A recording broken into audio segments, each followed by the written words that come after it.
કરજણ વિધાનસભામાં unity March યાત્રાનું આગમન થતા પોર ખાતે યાત્રાનું ભવ્ય સ્વાગત.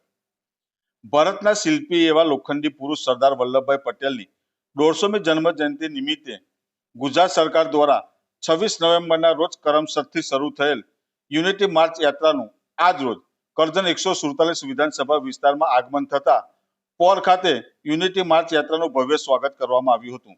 ગુજરાત સરકારના નાયબ મુખ્યમંત્રી હર્ષ સંઘવી, અર્જુન મોઢવાડિયા તથા પ્રદીપસિંહ જાડેજા આ યાત્રામાં જોડાયા હતા. કરજણ ધારાસભ્ય અક્ષય પટેલ તેમજ કાર્યકરો દ્વારા પોર ખાતે યુનિટી માર્ચ યાત્રાનું ભવ્ય સ્વાગત કરવામાં આવ્યું હતું. વરનામાંથી શરૂ થયેલ પદયાત્રા પોર આવી પહોંચતા ધારાસભ્ય અને કાર્યકરો પદયાત્રામાં જોડાયા હતા. જે પદયાત્રા મેનપુરા ખાતે પહોંચી હતી, જ્યાં સભાનું આયોજન કરવામાં આવ્યું હતું.